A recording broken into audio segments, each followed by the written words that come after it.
नमस्कार दोस्तों, यूपीएससी वाला में आपका स्वागत है।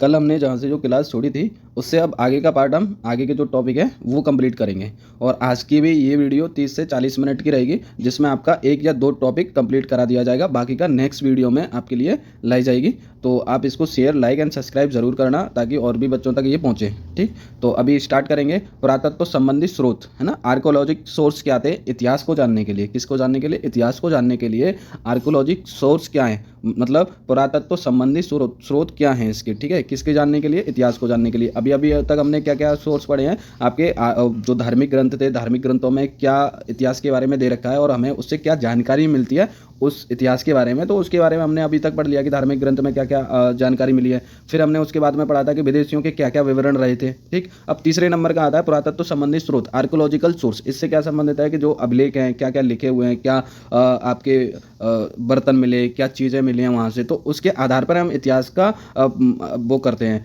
ठीक है, पूर्वावलोकन करेंगे कि देखेंगे कि उस समय के इतिहास में क्या क्या चीज़ें हमने देखने को मिली। जैसे मान लो कि आपके ये अभिलेख है, क्या मिला था? एक अभिलेख है। ठीक है, स्तंभ लेख थे, सिक्कों और अन्य जैसे अमृत भांड वगैरह थे। तो उनसे हमें पता चलता है कि उस टाइम की जो जीवन पद्धति और उसमें क्या क्या चीज़ों का यूज़ किया जाता था और किस तरह से यूज़ किया जाता था उसके बारे में जानते हैं। ठीक, तो अभी हम देखेंगे कि अभिलेख क्या है। अभिलेख क्या है? अभिलेख जैसे आप देख रहे हो कि ये अभिलेख की स्टडी करने वालों को क्या कहते हैं? एपिग्राफी कहते हैं। क्या कहते हैं? एपिग्राफी कहते हैं। किसको? अभिलेख का जो अध्ययन करते हैं उनको कहते हैं एपिग्राफी कहते हैं। ठीक है, और ये किस पे लिखे जाते हैं? जो अभिलेख है ये पत्थर पर लिखे जाते थे। किस पे लिखे जाते थे? पत्थर पर लिखे जाते थे। और इसका सर्वप्रथम उपयोग किसने किया था? राजा अशोक था, जो सम्राट अशोक था उसने सबसे पहले अभिलेखों का निर्माण करवाया था, बनवाए थे। और उन पे क्या थे? आदेश गुदवाते थे। जैसे आपको ये चित्र में देख रहे हो कि इस पे कुछ लिखा हुआ है ना, तो ये आदेश है, मतलब प्रजा के लिए आदेश थे। और इसको सभी लोग पढ़ सकते थे। ऐसा नहीं कि कुछ पर्टिकुलर लोग ही पढ़ पाए, लेकिन सभी के लिए ये आदेश थे और ये सब इसको फॉलो भी करते थे। ठीक, कि राजा ने क्या क्या करा, क्या नहीं कराया, तो वो सारी चीज़ें इस पर लिखाई जाती थी। फिर उसके बाद में आपका स्तंभ लेख आता है। स्तंभ लेख में आता है कि जैसे आपका कोई पोल है, ठीक है, पोल जैसे खम्मा है, खम्मा बोलते हैं उसको, पोल है, ये फूल है, और इस पर क्या करा दिया उन्होंने? कुछ लिखवा दिया। ठीक है, तो उसको बोल दिया हमने स्तंभ लेख का नाम दे दिया। क्या दे दिया? नाम दे दिया स्तंभ लेख का, पिलर इंस्क्रिप्शन। ठीक, फिर उसके बाद में आता है आपका सिक्के और अन्य चीज़ें।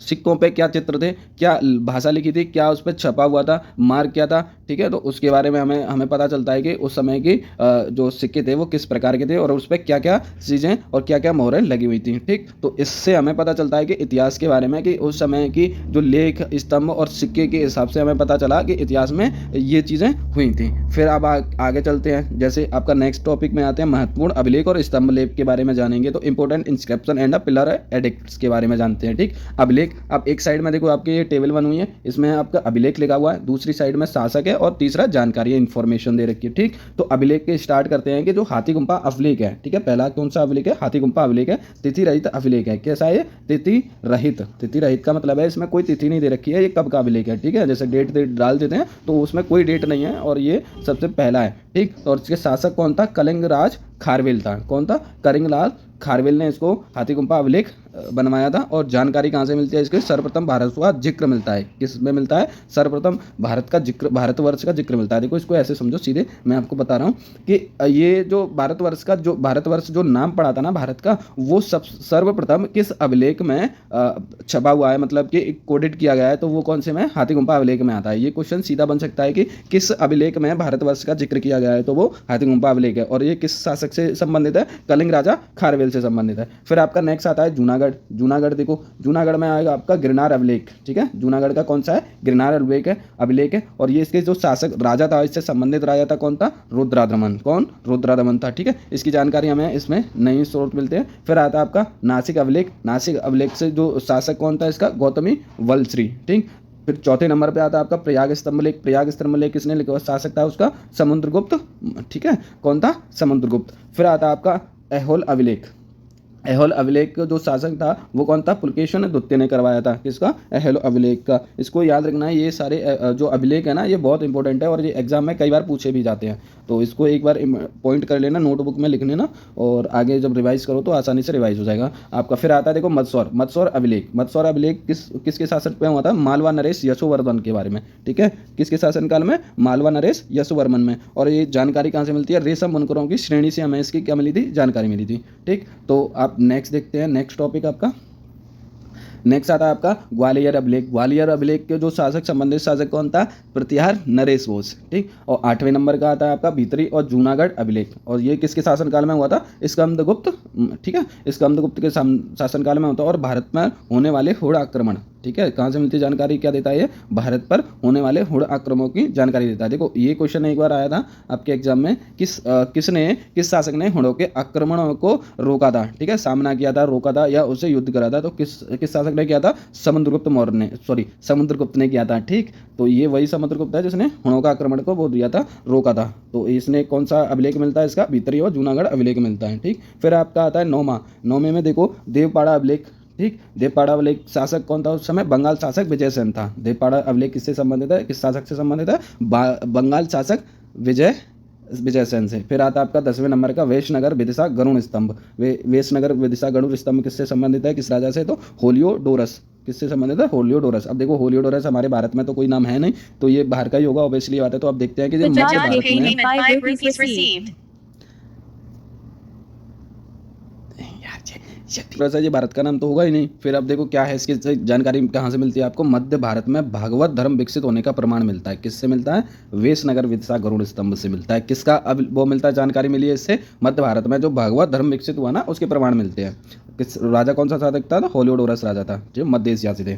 फिर आता है आपका एरन अभिलेख। एरन अभिलेख आता है भानुगुप्त का, ये भी इंपॉर्टेंट है, ये कई बार एक क्वेश्चन में आता है। एरन अभिलेख किसके द्वारा, किसके शासनकाल से था? किसने बनवाया था? तो भानुगुप्त ने बनवाया था, ठीक है। और इससे क्या जानकारी मिली है? सती प्रथा का पहला लिखित साक्ष्य मिला है। कहाँ से? एरन अभिलेख से। ये भी बहुत इंपॉर्टेंट है, ये आपके क्वेश्चन में आने लायक है, पेपर में आने लायक है कि सती प्रथा का जो पहला लिखित साक्ष्य मिलते हैं वो किस अभिलेख से मिलते हैं? तो वो एरन अभिलेख से मिलते हैं, ठीक है। शासक कौन था? भानुगुप्त था, ठीक। नेक्स्ट आता है आपका एशिया माइनर बोगा जकोई अभिलेख, ठीक। और इससे क्या जानकारी मिलती है? 1420 का था। और इससे जो जानकारी मिलती है आपकी वैदिक देवता मित्र और वरुण इंद्र नातस्य का उल्लेख मिला है। किस में मिला है? वैदिक देवताओं का जो उल्लेख किया गया है, तो एशिया माइनर बोजोकोई अभिलेख में मिलता है, ठीक।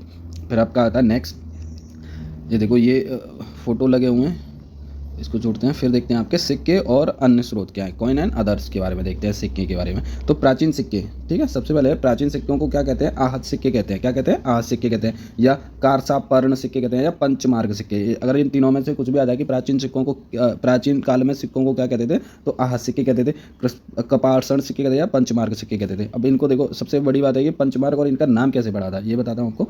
देखो आहत सिक्के कैसे होते हैं, मतलब इनका कोई आकार ही नहीं था, ठीक, कोई आकार नहीं था। मतलब जैसे आड़े तिरछे जो भी हैं आप देख रहे हो इनमें, ये देखो ये आपके ये जो लगे हुए हैं, इनका कोई आकार नहीं है, ये मतलब जो जैसा है वैसा ही है, ठीक है। तो इनको आहत सिक्के बोलते हैं। और इनको पंचमार्ग सिक्के क्यों बोलते हैं? जैसे इन पर मोहर लगाई जा रही है ना, उसको क्या करते थे? पंच करते थे, उसको क्या करते हैं? पंच करते थे। तो इसलिए इनको क्या कहते हैं? पंचमार्ग सिक्के कहते हैं, ठीक। अब आते हैं आपके धातु के टुकड़े पर विशिष्ट ठप्पा लगाते थे, इसलिए इसको क्या कहते हैं? पंचमार्ग सिक्के कहते थे। फिर आता है, फिर आपके आगे आता है, नेक्स्ट आएगा सर्वप्रथम सिक्कों पर लेख, ठीक है। सर्वप्रथम सिक्कों पर लेख किसने करवाए थे? तो यमन शासक ने करवाए थे। किसने? यमन शासक ने। और फिर आता आपका समुद्रगुप्त की वीणा बजाती हुई मुद्रा वाले सिक्के से उसके संगीत प्रेम होने के प्रमाण मिलते हैं। देखो ये कह रहा है जो समुद्रगुप्त था वो वीणा बजाने के लिए जाना था। किसके लिए? वीणा वादक था, मतलब कि वो उसको बहुत ज़्यादा पसंद था वीणा वादक, वीणा बजाना। तो उसने क्या करा था? सिक्कों पर ही अपनी तस्वीर लगा ली थी वीणा बजाते हुए, ठीक। प्रेमी होने का प्रमाण मिलता है। फिर आता है आपका अरिकमेडु। अरिकमेडु है ये पंडुचेरी के निकट था, जो आपके तमिलनाडु रीजन के पास में मिलता है। पंडुचेरी से रोमन सिक्के प्राप्त होते हैं। कहाँ से मिले हैं? रोमन सिक्के कहाँ से प्राप्त हुए थे? आपके पंडुचेरी से। और ये पंडुचेरी वाला रीजन कौन सा है? देखो ये आपको मैं बता देता हूँ नक्शे में, ऐसे करके ये आपका भारत का नक्शा है, ये आपका तमिलनाडु वाला रीजन है, और यहाँ पे क्या है? पंडुचेरी है, ठीक है। फिर आपके नेक्स्ट चलते हैं। सबसे पहले भारत के संदर्भ में वर्मा स्वर्ण भूमि, वर्तमान में म्यांमार, मलाया, इसको देखते हैं, इसको आगे देखेंगे। आपको ये वाली स्लाइड में आगे वाला जो टॉपिक आएगा उसमें कराएंगे। फिर आते हैं आपके अध्याय चैप्टर 2 पे आएंगे, ठीक है। तो इस वाले टॉपिक को कल कराएंगे, अध्याय 2 से शुरुआत करेंगे कल से। और आज के लिए इतना ही काफ़ी है, तो अगली वीडियो में मिलते हैं। और जो पिछली वीडियो हमने डाल रखी है, दोनों 2 पार्ट करा दी है, फर्स्ट पार्ट सेकंड पार्ट, और प्लीज़ उनको भी देखना, लाइक सब्सक्राइब भी करते रहना। और आगे के लिए जो कल जो वीडियो आएगी उसके लिए आपको नोटिफिकेशन मिल जाएगा, बेल आइकन दबा देना। और धन्यवाद, ठीक है भाई, ओके।